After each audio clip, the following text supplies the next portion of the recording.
골다공증은 칼슘 결핍과 관련이 있나요? 의사, 칼슘 보충을 위해 우유를 규칙적으로 마시는 것은 이 세 가지를 규칙적으로 하는 것만큼 효과적이지 않습니다. 골다공증은 정말 칼슘 결핍으로 인해 발생할까요? 의사들은 칼슘 보충을 위해 우유를 더 많이 마시는 것이 효과적이지만 세 가지를 제대로 실천하면 뼈를 더 안정적으로 만들 수 있다고 지적합니다. 이는 단순히 우유를 마시는 것에 대한 이야기가 아니라 신체가 칼슘을 처리하는 방식과 골절 위험에 대한 체계적인 문제입니다. 우선, 우리는 기본적인 오해를 해소해야 합니다. 골다공증은 단순히 혈중 칼슘 농도가 낮은 것이 아닙니다. 칼슘이 신체에 들어간 후에는 뼈에 정착해야 하는데, 이를 위해서는 비타민 D의 조절, 운동으로 인한 기계적 스트레스의 유발, 호르몬과 장내 세균총의 협력이 필요합니다. 칼슘을 보충하기 위해 우유만 마시면 물질을 보충하는 것처럼 보일 수 있지만 세포 형성 프로그램이 시작되지는 않습니다. 뉴 잉글랜드 저널 오브 메디슨의 2020년 리뷰 분석에 따르면 칼슘 보충제만으로는 골절 위험을 크게 줄일 수 없었습니다. 반면 체중 부하 운동과 비타민 D 보충제 복용을 병행하면 뼈 밀도, BMD가 연간 0.5에서 1.2%씩 크게 증가하고 골절 위험은 10에서 15% 감소합니다. 이 데이터는 칼슘이 단지 원료일 뿐이라는 것을 보여줍니다. 칼슘이 뼈 형성에 관여하지 않으면 뼈가 형성될 수 없습니다. 다음으로 그 메커니즘에 대해 자세히 살펴보겠습니다. 뼈는 역동적인 기관으로 조골세포와 파골세포가 끊임없이 서로 경쟁하고 미세균열은 스트레스를 받으면 복구되고 오래된 뼈는 재생됩니다. 빠른 걷기, 계단 오르기, 점프와 같은 체중 부하 운동은 기계적 자극으로서 골모세포 군집을 활성화하고 골기질 합성의 효율성을 향상시킬 수 있습니다. 뉴욕대학교 의과대학의 2019년 연구에 따르면 주당 중강도에서 고강도 근력 운동을 150분 실시한 결과 요추 척추 BMD가 1.4% 증가한 반면 대조군에서는 유의미한 변화가 나타나지 않았습니다. 칼슘 보충제만 복용한 그룹과 비교했을 때 이러한 개선 효과는 거의 2배에 달했습니다. 쉽게 말해, 이 메커니즘은 우유를 마시고 움직이지 않으면 칼슘이 잠만 자게 하고 일어나지 못하게 한다는 것입니다. 세 번째는 호르몬 지원입니다. 에스트로겐, 테스토스테론, 성장 호르몬은 모두 칼슘 활용과 관련이 있습니다. 더욱 흥미로운 점은 우유를 마시는 사람들이 장내 바이오필름과 장내 세균총 사이의 화학적 협력을 종종 무시한다는 것입니다. 2021년 거트 저널에 발표된 중재 연구에서 노인 여성에게 칼슘과 프로바이오틱스, 렉토버실러스 랩너셔스 지지를 동시에 투여했을 때 혈청 25, D가 12% 증가하고 뼈분해 지표인 CTX가 15% 감소했으며 BMD 안정화율이 칼슘 보충제만 투여한 그룹에 비해 20% 증가했습니다. 이는 장이 칼슘의 전환 지점임을 보여줍니다. 장이 없으면 칼슘은 체내에서 낭비될 뿐입니다. 기전 수준을 다시 한번 강조하자면 비타민 D는 장내 칼슘 채널 TRPV6의 발현을 증가시키는 역할을 합니다. 근육 활동과 자극은 뼈 끝부분의 기계적 미세 손상을 촉진하고 국소적인 골형성 인자의 분비를 유발할 수 있습니다. 호르몬은 신호 조절을 담당합니다. 우유에만 의존하다 보니 뼈를 만드는 재료를 건설 현장까지 운반하는 것도 불가능하고 크레인을 이용해 운반할 사람도 없고 조작할 사람도 없습니다.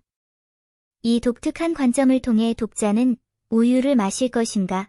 라는 피상적인 논의를 넘어 신체 뼈를 유지하는 건설 관리에 집중할 수 있습니다.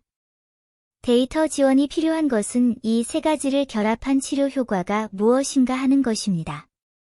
노인을 대상으로 한 무작위 대조 연구, JAMA 인터넷 메더슨 2022에서 세 그룹의 개입을 실시했습니다. 그룹 A에는 칼슘과 비타민 D만 보충했고, 그룹 B에는 칼슘과 비타민 D를 보충하고 근력 운동을 했으며 그룹 C에는 프로바이오틱스를 추가했습니다. 연구 결과 A군은 골절률이 3.6%, B군은 2.8%, C군은 1.9%에 불과했습니다. 이 세 가지 경로의 복합적인 효과로 골절 위험이 거의 절반으로 감소했으며 이는 실제 데이터를 기반으로 한 과학적 검증 결과입니다. 다음으로 우유만으로는 왜 충분하지 않을까요? 라는 질문에 답해 보겠습니다. 우유에 함유된 유당과 단백질은 장내 칼슘 흡수를 증가시키지만 동시에 산염기 부하를 약간 증가시켜 중화하려면 알칼리성 식품이 필요합니다. 장기간 많은 양의 우유를 마시면 탄산칼슘이 배출되어 뼈의 안정성이 약해질 수 있습니다. 2023년 미국 임상영양학 저널에 따르면 우유 섭취량만 높은 그룹의 소변 칼슘 배설량은 균형 잡힌 식단을 섭취한 그룹보다 25% 더 높았으며 이는 뼈 유지에 도움이 되지 않는 것으로 나타났습니다. 여기서 놀리는 칼슘은 단순히 섭취하는 것만으로는 충분하지 않다는 것입니다. 칼슘이 뼈 기질에 축적되려면 산염기 균형과 미네랄의 조화가 필요합니다. 독특한 단직관적 견해는 우유를 너무 많이 마시면 실제로 칼슘 도둑이 누출될 수 있다는 것인데 이는 신장 기능이 저하된 노인에게 더 분명하게 나타납니다. 신장 기능이 저하된 일부 사람들에게 칼슘 보충제를 투여하면 신생혈관의 부담이 가중되고 장기간 고칼슘요증이 발생하면 예상치 못한 부산물로 신장 결석이 형성될 수도 있습니다. 이러한 위험은 대중건강과학에서 거의 드러나지 않습니다. 모두가 칼슘 보충은 좋은 것에만 집중하고 칼슘 보충은 신체의 흡수 환경에 따라 달라진다는 사실을 무시하기 때문입니다. 2019년 키드니 인터내셔널에 발표된 해외 연구에 따르면 칼슘 보충제를 1500mg D 이상 섭취한 고칼슘군의 신장 결석 위험은 칼슘 보충제를 800mg 이하 섭취한 군보다 65% 더 높은 것으로 나타났습니다. 몸은 창고가 아니라 살아있는 공장입니다. 원자재를 많이 쌓아두는 것은 무의미합니다. 중요한 것은 가공, 운송, 조립 과정을 완료하는 것입니다. 그렇지 않으면 뼈는 빈틀로 남게 됩니다. 이것에 대해 어떻게 생각하시나요? 신장 질환이 있는 노인은 시금치를 덜 먹어야 할까요? 의사, 불편함 때문에 입원하고 싶지 않다면 칼륨 함량이 높은 이 4가지 채소를 덜 드세요. 신장 질환을 앓고 있는 많은 사람들은 녹색 야채를 더 많이 먹으면 건강해질 것이라고 믿지만 녹색이라는 것이 안전을 의미하지는 않는다는 사실을 모릅니다.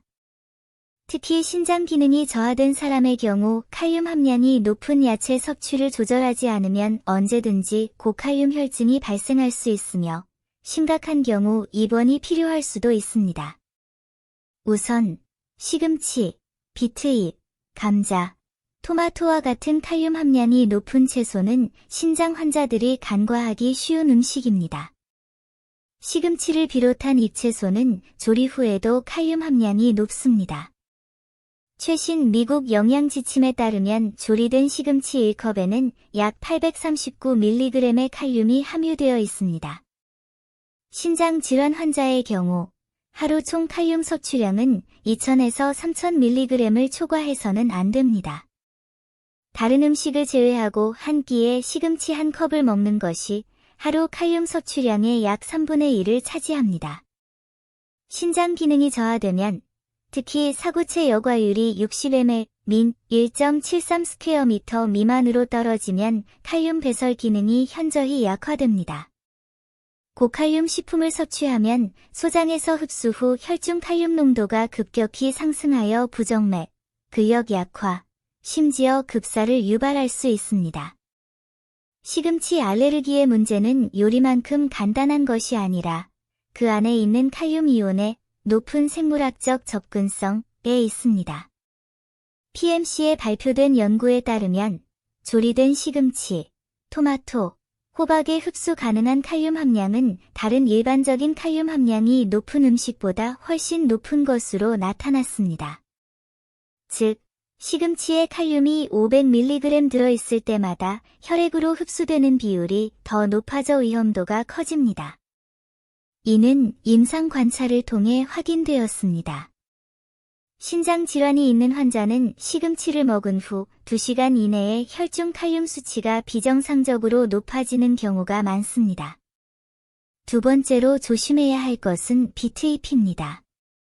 익힌 비트잎 반 컵에는 약 654mg의 칼륨이 함유되어 있는데 르신8.com 이는 같은 양의 시금치보다 높은 수치입니다.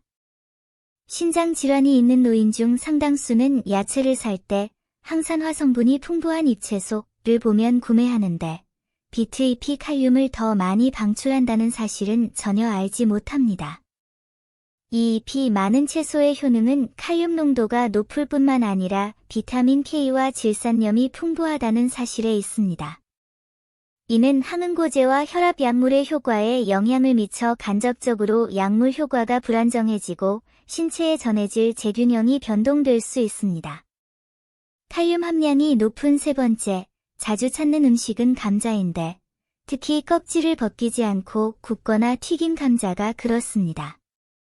중간 크기 감자, 껍질 포함에는 약 926mg의 칼륨이 들어있습니다. 껍질을 벗기고 삶더라도 약 500mg이 함유되어 있습니다. 많은 건강 식단은 피부 아래에 좋은 영양을 강조하지만 신장 질환이 있는 환자의 경우 이는 한 끼 식사로 하루 칼륨 섭취량의 절반을 섭취하게 된다는 것을 의미하는데 이는 매우 위험합니다.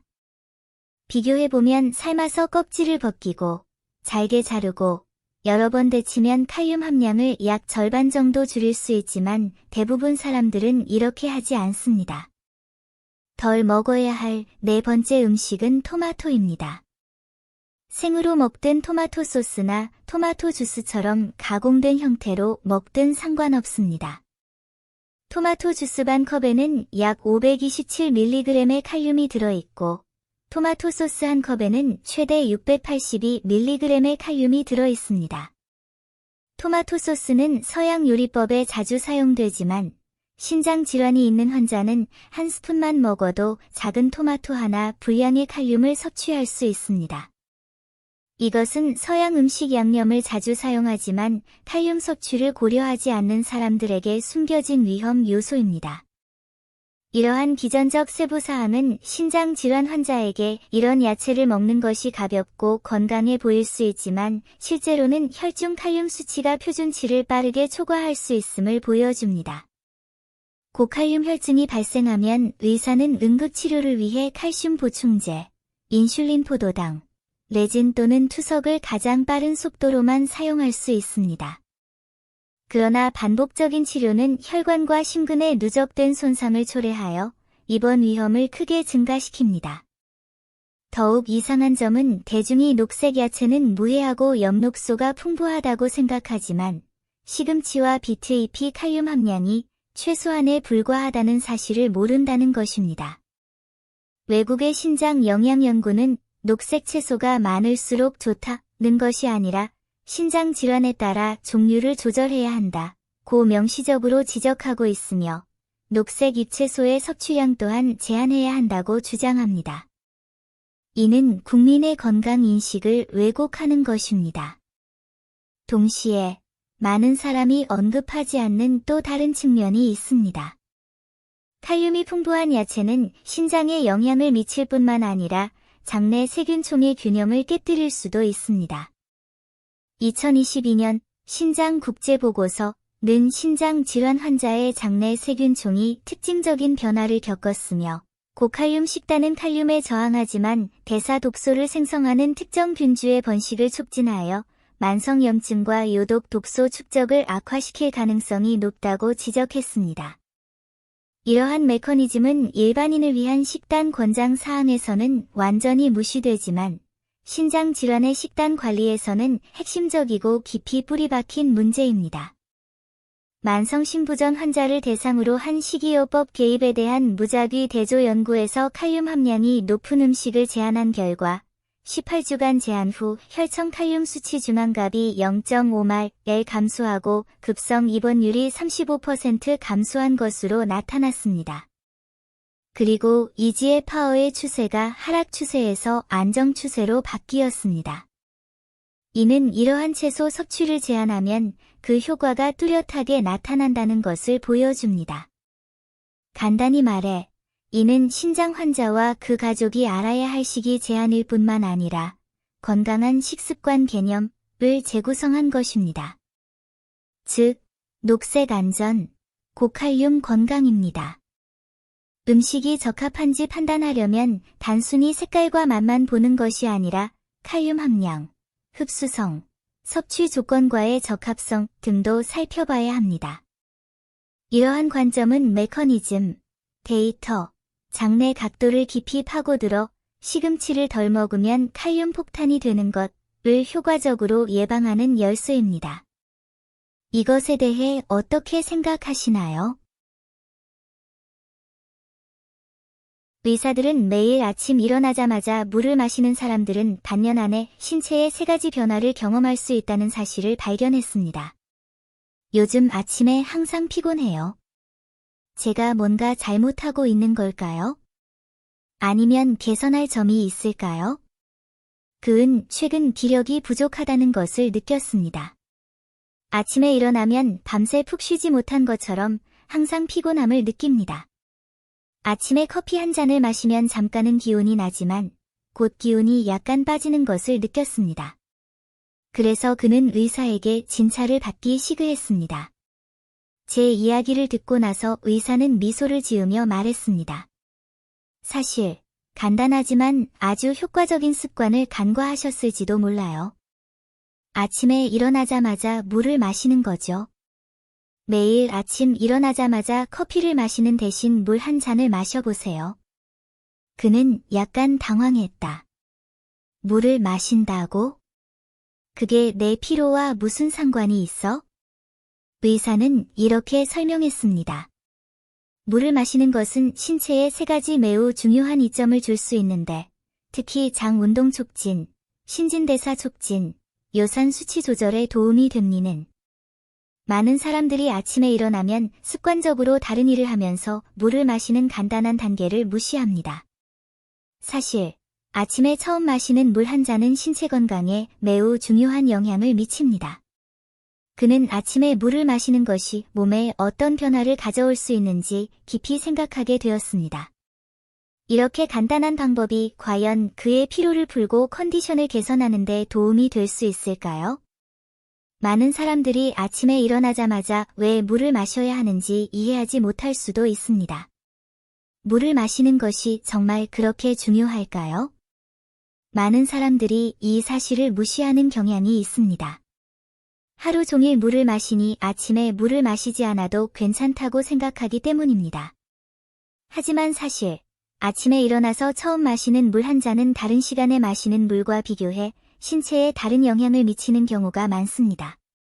의사들은 매일 아침 일어나자마자 물을 마시는 사람들이 반년 안에 신체에 3가지 중요한 변화를 경험할 수 있으며, 이러한 변화가 건강에 큰 개선을 가져올 수 있다는 사실을 발견했습니다. 첫 번째 변화는 장 연동 운동 촉진입니다. 아침에 일어나면 몸은 밤새 휴식을 취하고 회복했으며, 밤에는 소화기관이 작동을 멈추면서 음식 찌꺼기와 노폐물이 장에 쌓이기 시작합니다. 수분을 제때 보충하지 않으면 장의 연동 운동이 상대적으로 느려지고 배변 과정이 어려워집니다. 물 한 잔을 마시면 장의 연동 운동을 활성화하는 데 도움이 될 수 있습니다. 수분 보충은 장내 노폐물을 부드럽게 만들어 체외로 배출을 용이하게 합니다. 특히 장기간 변비로 고생하는 환자의 경우, 아침에 물을 마시는 것은 장에 매우 뚜렷한 자극 효과를 나타냅니다. 연구에 따르면 아침에 물을 충분히 마시면 장의 운동성이 개선되고 변비 증상이 완화되는 것으로 나타났습니다. 다른 시간에 물을 마시는 것과 비교했을 때 아침에 물을 마시면 소화기관이 더 빨리 활성화되고 노폐물과 독소를 배출하는 데 도움이 됩니다. 두 번째 변화는 신진대사 촉진입니다. 물은 신체의 기본 구성 요소이며 모든 생화학 반응의 매개체입니다. 신진대사의 속도와 효율성은 충분한 수분에 크게 좌우됩니다. 아침에 일어나 물을 보충하면 물이 체내로 흡수되어 신체의 다양한 신진대사 활동에 직접적으로 관여합니다. 물은 음식을 분해하고 영양소 흡수를 촉진할 뿐만 아니라 체내 노폐물과 독소를 제거하는 데에도 도움이 됩니다. 연구에 따르면 인체는 공복에 이른 아침에 물을 더 효율적으로 흡수하고 물이 빠르게 혈액으로 들어가 신체의 신진대사 반응이 더 원활하게 진행되는 데 도움이 된다고 합니다. 아침에 오랫동안 물을 마시는 사람들은 일반적으로 더 활력이 넘치고 다양한 생리 기능이 더 효율적입니다. 세 번째 변화는 요산 수치의 안정화와 관련이 있습니다. 요산은 인체의 신진대사 과정에서 생성되는 노폐물이며 정상적인 상태에서는 소변을 통해 체외로 배출됩니다. 요산 수치가 지나치게 높으면 통풍과 같은 건강 문제가 발생할 수 있으며 특히 규칙적으로 충분한 물을 마시지 않는 사람들에게 더욱 그렇습니다. 요산은 체내에 쉽게 축적되어 다양한 불편함을 유발할 수 있습니다. 매일 아침 물 한 잔을 마시면 요산 배출을 촉진하고 체내 요산 과다 축적을 예방하는 데 도움이 됩니다. 수분 보충은 신장의 여과 기능을 촉진하고 요산 배출을 원활하게 하며 혈중 요산 수치를 정상 범위로 유지하는 데 도움이 됩니다. 연구에 따르면 충분한 수분 섭취를 유지하면 통풍과 고요산 혈증의 위험을 크게 줄일 수 있습니다. 이러한 변화는 간단해 보일 수 있지만 실제로는 건강에 지대한 영향을 미칩니다. 아침에 수분 보충을 오랫동안 소홀히 하면 장 운동 기능 저하, 대사 장애, 요산 수치 이상으로 이어져 다양한 신체 기능에 영향을 미칠 수 있습니다. 아침에 일어나자마자 물을 마시면 신체의 생리 시스템을 효과적으로 활성화하고 노폐물 배출을 돕고 신진대사 효율을 높이고 요산 수치를 안정시켜 변비를 예방하고 신체 부담을 줄이고 면역력을 높이는 데 도움이 됩니다. 아침에 물을 마시는 것의 이점을 많은 사람들이 간과하지만 실제로는 신체에 매우 직접적인 영향을 미칩니다. 특히 현대 사회에서는 많은 사람들이 잘못된 식습관과 빠른 생활 속도로 인해 간단한 건강 관리 방법을 무시하는 경우가 많습니다. 하지만 많은 사람들이 아침에 물을 마실 때 건강 효과를 극대화하기 위해 어떤 점에 주의해야 하는지 잘 모릅니다. 어떤 사람들은 아침에 얼음물 한 잔을 마시는 데 익숙하지만 어떤 사람들은 따뜻한 물을 마시는 것을 선호합니다. 실제로 차가운 물은 몸에 빠르게 흡수되지만 특히 공복에 마시면 위장에 매우 자극적입니다. 차가운 물을 마시면 위장에 부담을 주어 불편함을 유발할 수 있습니다. 반면 따뜻한 물은 위장을 진정시키고 장내 혈액순환을 촉진하여 아침에 마시기에 더 적합합니다. 또한 물의 양 또한 적당해야 합니다. 너무 많거나 너무 적으면 건강에 좋지 않습니다. 일반적으로 아침에 일어난 후 마시는 물의 양은 200ml에서 300ml 사이가 가장 적당합니다. 이렇게 하면 장에 수분을 공급하고 배변을 촉진할 뿐만 아니라 신장에 부담을 주지 않습니다. 아침에 물을 마시는 것의 중요성을 깨닫는 사람이 늘어나면서 많은 사람들이 건강한 습관을 들이기 시작했습니다. 특히 변비 문제가 있거나 신진대사가 좋지 않거나 요산 수치가 높은 사람들은 아침에 물을 마시는 것이 일상적인 건강 습관이 되었습니다. 이 습관은 간단해 보이지만 그 효과는 매우 큽니다. 아침에 물을 마시는 것은 건강을 유지하는 효과적인 방법 중 하나일 뿐만 아니라 하루 종일 활력과 에너지를 유지하는 튼튼한 토대를 마련해 줍니다. 나이가 들수록 고기를 더 많이 먹어야 할까요? 의사들은 이런 종류의 고기를 더 많이 먹는 노인들이 더 오래 살 수 있다고 말합니다.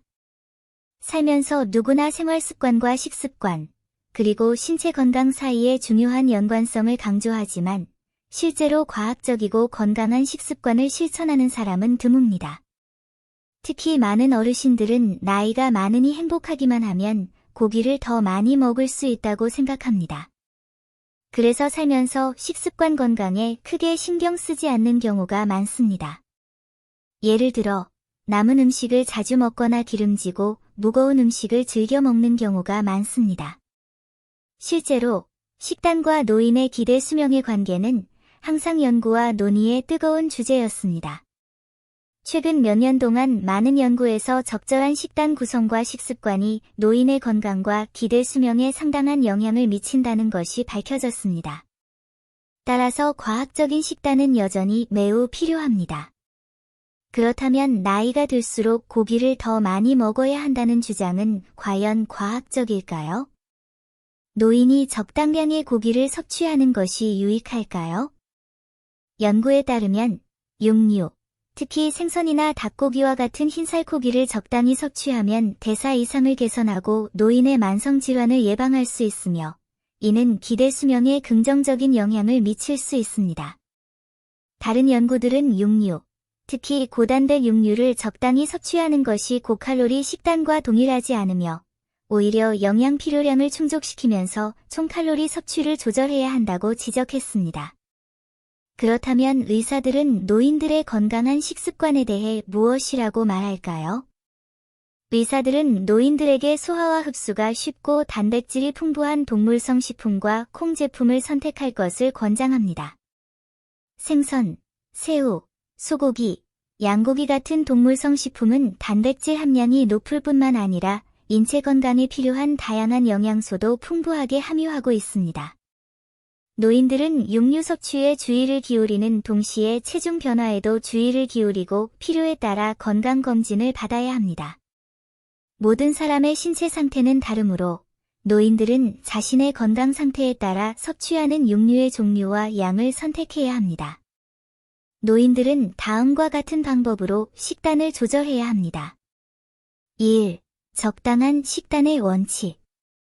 연구에 따르면 적당히 먹는 것, 즉 70% 포만감을 유지하는 식단 원칙은 신체의 음식 처리 부담을 줄이고 체중을 효과적으로 조절하고 만성질환을 예방하여 수명을 연장하는 데 도움이 될 수 있습니다. 2. 식습관 형성. 노인은 규칙적인 시간과 규칙적인 양을 섭취하는 것이 좋습니다. 규칙적인 식사 시간은 신체의 생체 시계를 조절하고 소화계의 건강한 기능을 촉진하는 데 도움이 될 수 있습니다. 3. 정신과 식단의 관계에 주의하세요. 긍정적인 태도는 삶의 즐거움뿐만 아니라 식습관에도 큰 영향을 미칩니다. 심리학 및 의학 연구에 따르면 긍정적이고 낙관적인 태도는 건강 상태 및 사망률 감소와 밀접한 관련이 있으며 더 건강한 삶의 선택과 소화 및 흡수 기능을 촉진할 수 있습니다. 연구 결과, 일반적으로 긍정적인 태도를 가진 노인은 장수와 관련이 있는 야채, 과일, 통곡물 등 건강식품을 선택할 가능성이 더 높은 것으로 나타났습니다. 하지만 이 주장이 긍정적인 태도를 가진 노인들이 고기를 먹지 않는다는 것을 의미하지는 않습니다. 오히려 긍정적인 태도를 가진 노인들은 영양 섭취에 더 신경을 쓰고 식단에서 영양 균형을 중시하며 특정 음식에 대한 선호도가 낮습니다. 이러한 특성은 노인들이 더 오래 건강하게 사는 데 도움이 되는 경향이 있습니다. 위의 정보를 바탕으로 노인들은 식단의 구성과 양에 주의를 기울여야 합니다. 육류를 선택할 때는 단백질 함량이 높고 지방 함량이 낮은 식품을 선택하는 것이 좋습니다. 이는 신체 건강과 혈관 건강에 더욱 유익합니다. 또한 영양가 있고 소화가 잘 되는 식품을 선택하고 총 섭취량을 조절하며 긍정적인 태도를 유지하여 수명 연장이라는 목표를 달성해야 합니다. 마지막으로 노인들은 자신의 상황과 건강 상태에 따라 적절한 시기에 식습관을 조절하고 의사나 영양사의 지도를 받아 개인 맞춤형 식단 계획을 세우는 것이 좋습니다. 특히 기저질환이 있는 노인은 과학적 지침에 따라 음식을 섭취해야 합니다. 예를 들어 고혈압, 고혈당, 고지혈증이 있는 노인은 고기를 먹을 때 지방과 동물성 내장을 덜 섭취하는 등 기름진 음식 섭취를 줄여야 합니다. 이는 심장, 뇌, 신장, 혈관 등 내부 장기의 부담을 줄이고 신체의 정상적인 기능에 도움이 됩니다.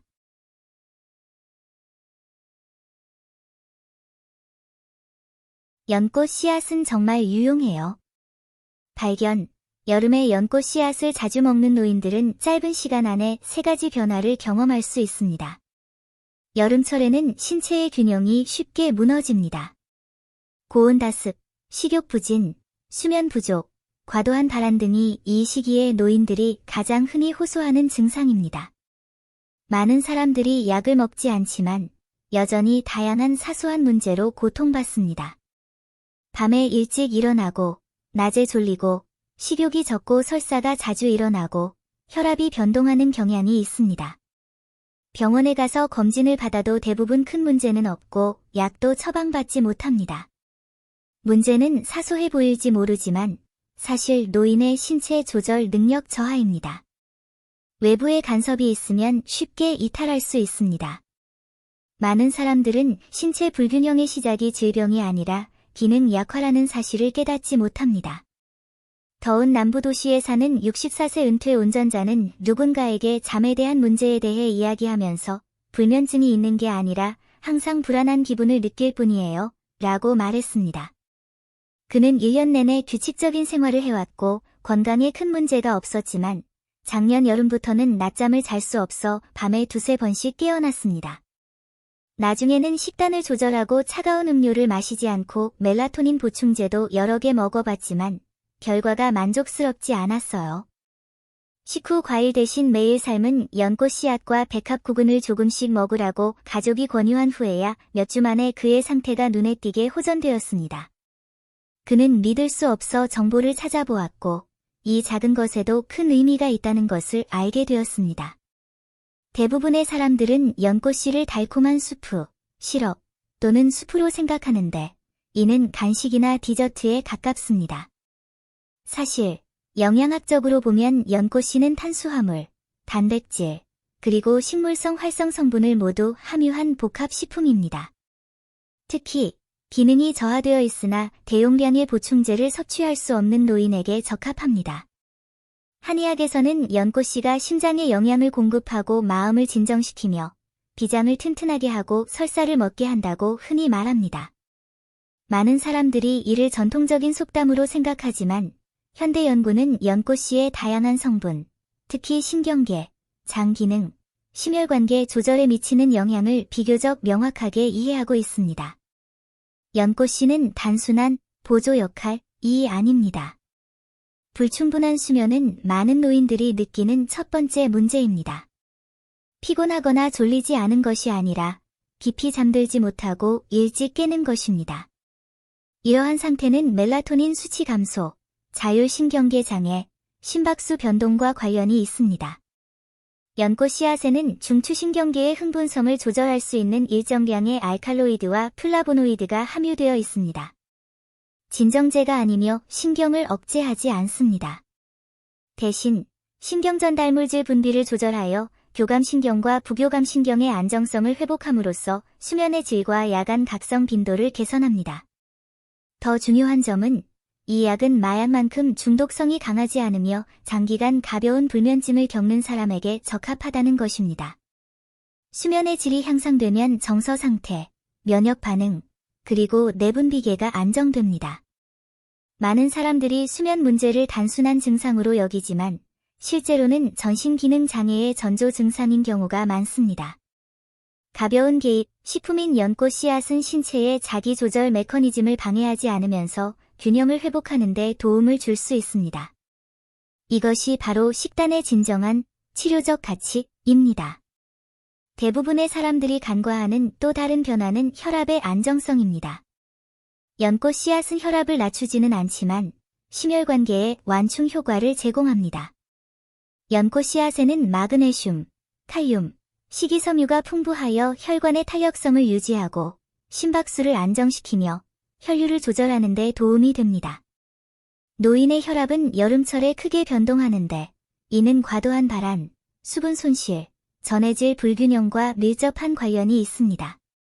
이때 식욕 부진과 섭취량 감소가 나타나면 혈압 변동이 발생할 가능성이 더 높습니다.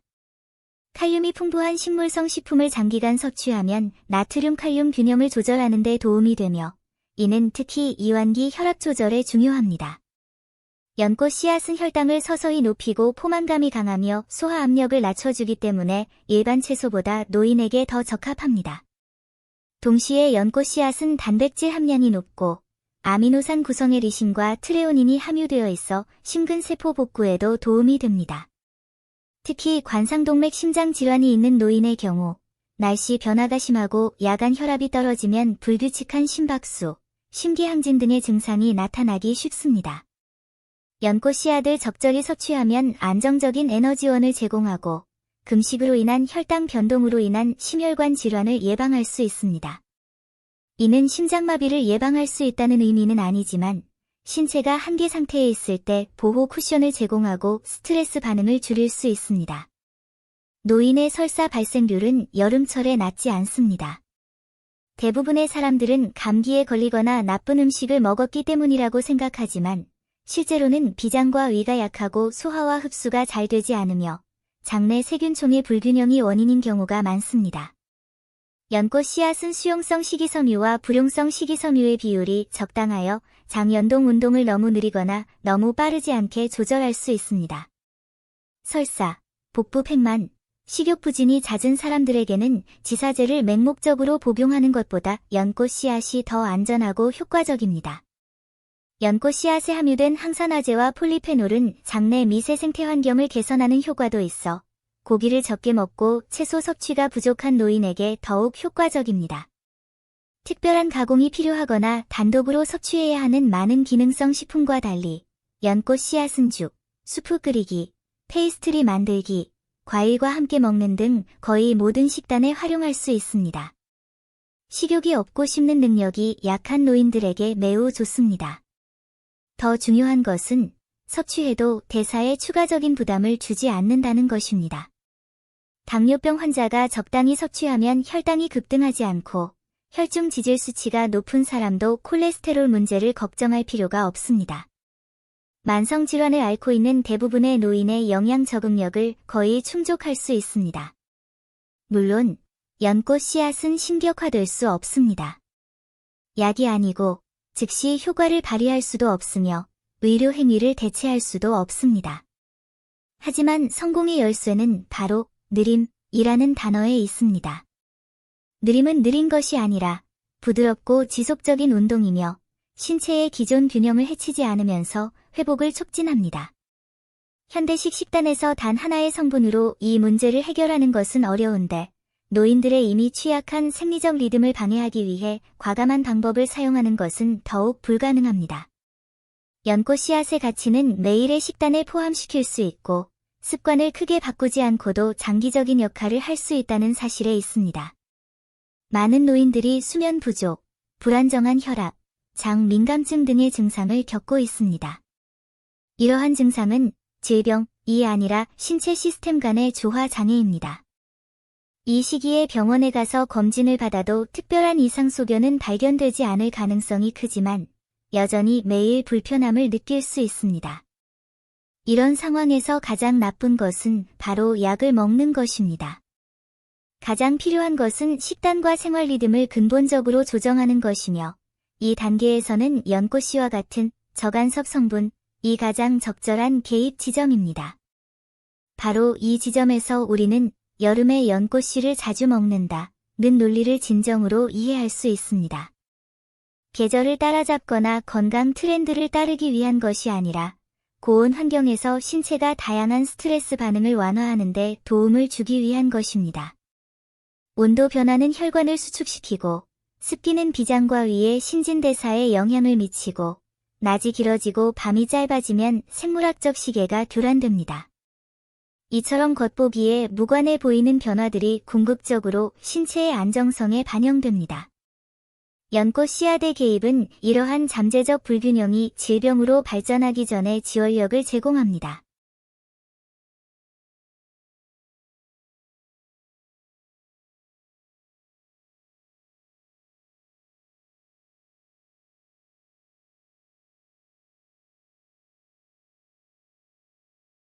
머리 빗질이 수명에 영향을 미칠까요? 신경과 전문의가 진실을 알려드립니다. 아침에 머리를 빗으면 3가지 이점이 있습니다. 매일 아침 일어나서 머리를 빗는데 시간을 좀 쓰는데 남편은 항상 시간 낭비라고 해요. 정말 도움이 될까요? 질문자는 은퇴한 초등학교 교사로 금태 안경을 쓰고 파란색 니트 카디건을 입고 지역보건 강의실 뒷줄에 앉아 있었다. 그녀의 말투는 차분했고 움직임은 느렸지만 질문은 결코 가벼운 것이 아니었고 눈빛에는 진지함이 가득했다. 이건 재밌는 일이 아니지만 제가 고수하고 있는 이 작은 습관이 어떤 의미가 있는지 정말 알고 싶습니다. 중년이 지나면 사람들은 삶에서 사소해 보이는 모든 행동에 더 큰 기대를 품게 됩니다. 청결함뿐만 아니라 안정감에 대한 기대도 커집니다. 대부분의 사람들은 매일 머리를 빗는 것과 같은 작은 행동이 어떤 변화를 가져올 수 있다고 생각하지 않습니다. 하지만 많은 일의 전환점은 실제로 일상생활에서 가장 쉽게 간과되는 세부 사항 속에 숨겨져 있습니다. 머리 빗질은 표면적으로 보면 머리를 깨끗이 하고 곧게 펴는 것일 뿐, 건강과는 직접적인 관련이 없어 보입니다. 하지만 신경과와 재활의학 분야에서는 일부 기능 장애가 있는 노인을 대상으로 머리 빗질을 재활훈련의 일부로 포함시켰습니다. 눈에 띄지 않는 움직임도 실제로는 신경계, 혈액순환, 감각 피드백이라는 세 가지 시스템의 상호작용을 촉발합니다. 많은 사람들은 두피가 신체 전체에서 말초, 신경종말이 가장 밀집되어 있는 부위 중 하나라는 사실을 모릅니다. 그것은 단순히 두개골 표면을 덮고 있는 피부층이 아니라 안면신경, 3차 신경, 후두신경 등 여러 신경줄기를 연결하는 말단 신경입니다. 이 신경들은 머리와 얼굴의 감각, 운동, 혈류 조절에 밀접하게 관여합니다. 두피 자극이 부족해지면 국소 혈류량이 감소하고 신경 활동이 약화되는데 특히 노인의 경우 더욱 그렇습니다. 가장 뚜렷한 증상은 두통, 집중력 저하, 반응 속도 저하입니다. 신경계의 관점에서 보면 머리 빗는 것은 사실 일종의 저강도 감각 입력 훈련입니다. 신경은 활동을 유지하기 위해 자극에 의존하며 사용하지 않으면 퇴화됩니다. 그리고 이러한 퇴화는 선형적이지 않고 불규칙적으로 일어납니다. 특정 신경의 신호 처리 능력이 감소하면 해당 영역 전체의 피드백 능력이 저하될 수 있습니다. 이러한 변화는 지각, 정서적 안정, 그리고 사고 민감성에 반영됩니다. 연구에 따르면 두피를 규칙적으로 자극하면 후두신경의 민감도가 높아져 뇌간 부위의 기능 상태가 개선되는 것으로 나타났습니다. 뇌간은 호흡, 심장 박동, 혈압을 조절하는 핵심 기관입니다. 뇌간의 안정성은 인체 전체의 기본적인 작동 리듬과 관련이 있습니다. 또 다른 핵심은 머리를 빗을 때 머리 위로 팔을 움직이는 것이 어깨와 목에 있는 많은 수용체를 활성화한다는 것입니다. 이러한 움직임은 생체역학적으로 상지교차 활동으로 분류되며 손해, 전정계, 심부 감각 회로를 동시에 활성화할 수 있습니다. 이러한 부위는 머리카락을 직접적으로 담당하는 것은 아니지만 신체의 조정, 균형, 공간적 위치와 직접적으로 관련이 있습니다. 이러한 자극이 부족하면 불안정한 보행, 넘어짐 위험, 인지 기능 저하와 같은 문제가 빨리 발생할 수 있습니다. 외국의 재활 연구자들은 감각운동 경로를 깨우기 위해 편마비 재활의 예비훈련에 이와 유사한 머리빗질 동작을 통합했습니다. 순환계 관점에서 볼 때 머리의 혈관은 말단 혈관이며 치부순환이 없습니다. 특정 부위로의 혈액 공급이 감소하면 다른 경로를 통해 이를 보충하기 어렵습니다. 머리빗질은 자율적인 작동과 지속적인 자극을 통해 두피 미세순환을 개선할 수 있는 몇 안 되는 방법 중 하나입니다. 걷기나 스트레칭과 같은 간단한 운동에 비해 머리 빗기는 방향, 촉각적 입력, 힘의 변화 측면에서 더 복잡하며 모세혈관의 자극이 더 집중적입니다. 데이터에 따르면 아침에 5분 이상 머리를 빗는 사람들은 머리를 빗지 않는 대조군에 비해 이마와 후두부 피부 온도가 유의미하게 더 높게 상승하는 것으로 나타났습니다. 체온 상승은 혈류 개선을 간접적으로 나타내는 지표입니다. 65세 이상 노인의 뇌 기능을 추적한 연구에 따르면 정기적으로 머리를 빗은 사람들은 3년 동안 회백질 부피 감소가 9.3% 감소했습니다. 이 수치는 매우 중요합니다. 회백질 감소는 알츠하이머병의 초기 증상 중 하나이며 뇌 영역이 활동적일수록 위축이 더디게 진행됩니다. 겉보기에 간단해 보이는 행동이라도 규칙적이고 반복적이며 통제 가능하다면 체계적인 변화를 가져올 수 있습니다. 생리적 리듬은 이러한 반복적인 작은 신호를 통해 유지됩니다. 머리를 빗는 것은 전형적인 행동 신호입니다. 그리고 쉽게 간과되는 또 다른 이점이 있는데 바로 리듬감입니다.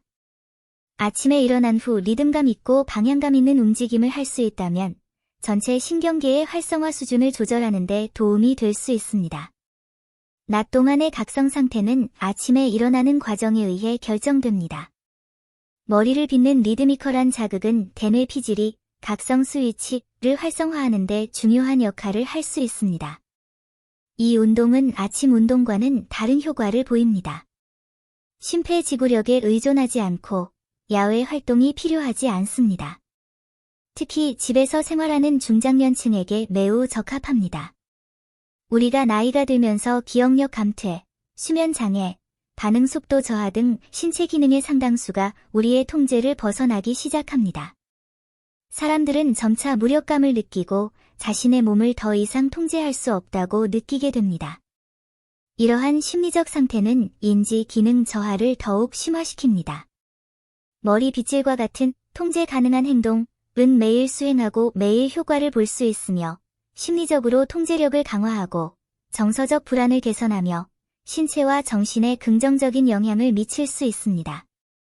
결국 건강한 삶은 의학적 치료에 달려있는 것이 아니라 몸과 뇌가 여전히 소통할 수 있는지에 달려 있습니다. 머리를 빗는 것은 몸과 뇌를 연결하는 다리와 같습니다.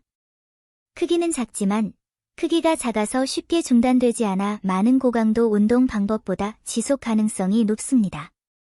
본론으로 돌아와서 머리 빗질이 쓸모없다고 생각하는 사람들은 사실 기본적인 전제를 무시하고 있습니다.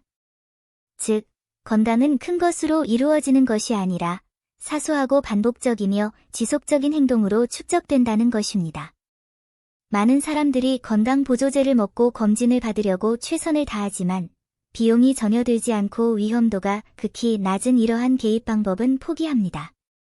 머리 빗질로 얻는 신경 활성화와 혈액순환 개선 효과를 다른 간단한 일상 행동을 통해 재현할 수 있을까요?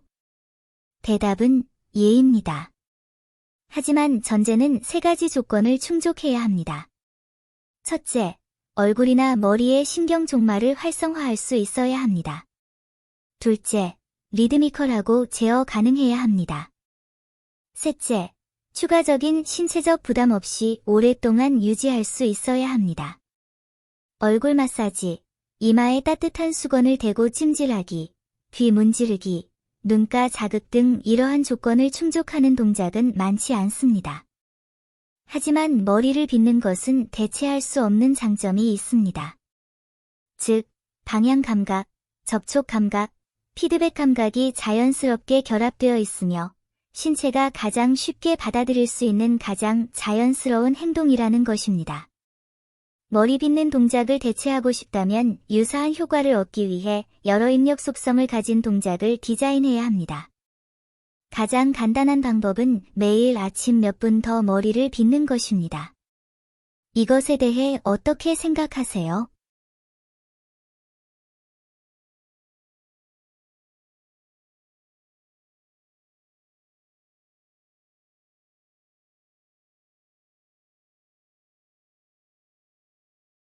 참깨 페이스트가 다시 주목을 받고 있습니다.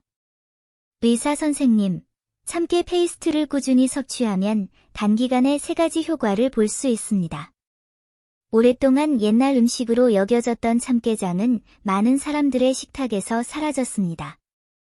대부분의 사람들은 간식이 귀했던 옛날에 먹었다고 생각합니다. 색이 진하고 달콤하며 죽처럼 먹습니다. 젊은이들에게는 신선하지 않고 노인들에게는 너무 평범합니다. 그러나 최근 의학 영양학 분야에서는 이러한 전통 재료의 역할에 다시 주목하기 시작했습니다. 특히 중장년층과 노년층에서 참깨장의 효능이 점차 검증되고 있으며 질병 치료보다는 일상생활의 건강 상태를 개선하는데 특히 적합한 것으로 나타났습니다. 은퇴 전 중학교 교사였던 66세 여성은 항상 식욕이 적었고 항상 가벼운 아침 식사를 했습니다. 그녀는 변비는 아니지만 배변이 불규칙하고 계절이 바뀌면 장이 불편해요 라고 설명했습니다. 의사는 그녀에게 식물성 기름과 식이섬유 섭취를 적절히 늘리고 매일 장을 관리하라고 조언했습니다. 집에 참깨 가루가 종종 있어서 아침마다 한 컵씩 끓여 먹기 시작했어요. 2달 동안 사용하니 눈에 띄게 좋아진 걸 느꼈죠. 처음에는 큰 기대를 하지 않았지만 장, 머리카락, 뼈 관절의 세부적인 변화에 놀랐다. 전통적인 개념에서 참깨 페이스트는 항상 모발 대체와 연관됩니다. 대부분의 사람들은 참깨 페이스트가 검은색이고 머리카락색과 어울린다고 생각합니다. 실제로 검은 참깨는 기본 원료로서 세사민, 비타민 E, 다중불포화지방산, 구리 등 모발 성장과 색소 안정성에 관여하는 다양한 미량 성분을 함유하고 있습니다. 이러한 성분들은 단순히 신체에 영양분을 공급하는 것이 아니라 자유라디칼과 싸우고 티로시나아제 활동을 증가시키고 모낭의 혈액순환을 유지하는 등 여러 메커니즘을 통해 모낭으로의 영양 공급을 안정화시킵니다. 머리카락이 하얗게 변하는 것은 나이로 인한 직접적인 결과가 아니라 멜라닌 세포 활동이 감소하고 산화 부담이 증가하기 때문에 발생합니다. 참깨 페이스트에 함유된 지용성 성분과 항산화 성분은 이러한 과정을 촉진하는 데 도움을 줄 수 있습니다. 참깨 페이스트를 먹는다고 흰머리가 검게 변하는 것은 아니지만 멜라닌 색소 손실을 늦출 수 있습니다. 소위 말하는 블랙닝 식이요법과 비교했을 때 참깨 페이스트의 장점은 부드럽고 지속 가능하며 부담이 없다는 점입니다. 뼈 건강 증진 효과도 과소평가되고 있습니다. 검은 깨의 칼슘 함량은 대부분 채소보다 훨씬 높습니다.